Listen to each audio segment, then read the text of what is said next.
name's Rita. Everyone still calls me Rita. The funny thing is that Steve worked with me and knew me as a mate for 12 years, and he called me Cheryl in all that time. And then when we started going out together, he said, I'm not going to call you Cheryl anymore, I'm going to call you Rita, and that was that.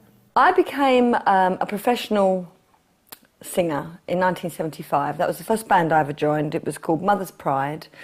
And the guy who was in that band had a girlfriend, not a girlfriend, but a girlfriend who had a boyfriend. And that was Steve Stroud.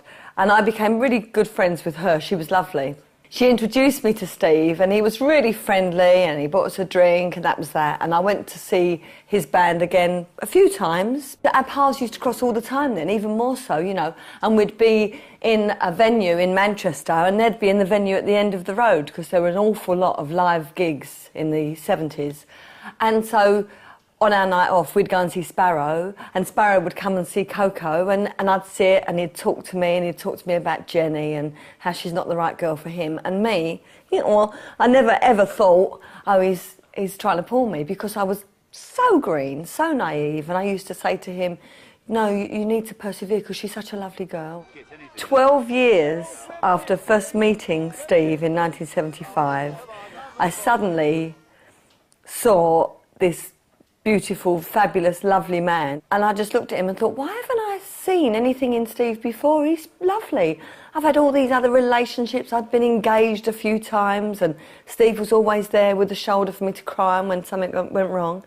And in 1987, I rang him and I said, Steve, I need to talk to you. There's something on my mind, you know, and it involves you. And he went, all right, Cheryl, don't worry. And he came straight round, and we went out for a meal.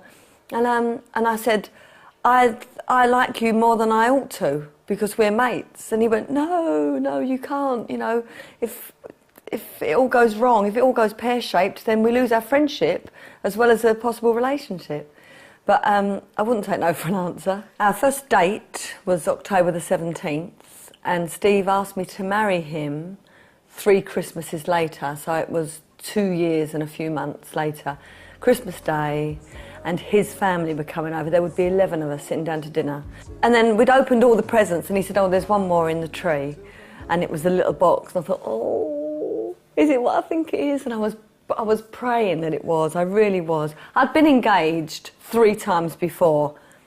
But I think the 3 times before had only been because, well, I suppose it felt right at the time.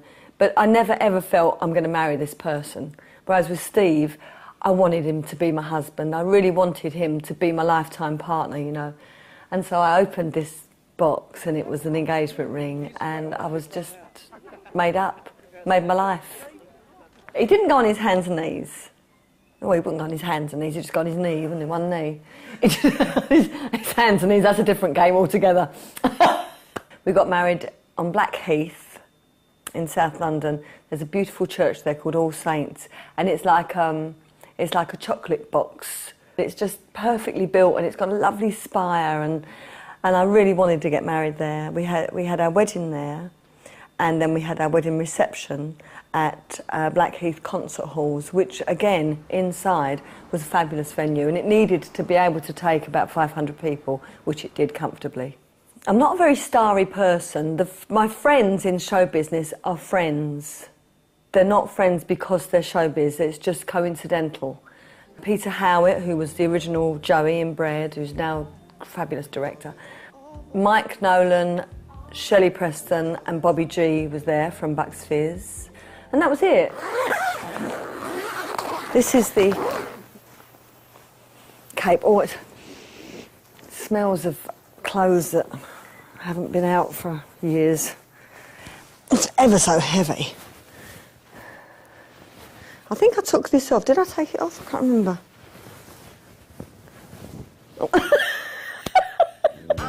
Working with Steve for all those years, he was Jack the Lad, and I used to watch him, and he'd be like a different girl in every venue that we played on tour, and I used to think, oh, poor girl who ends up with Steve Stroud. And it was me.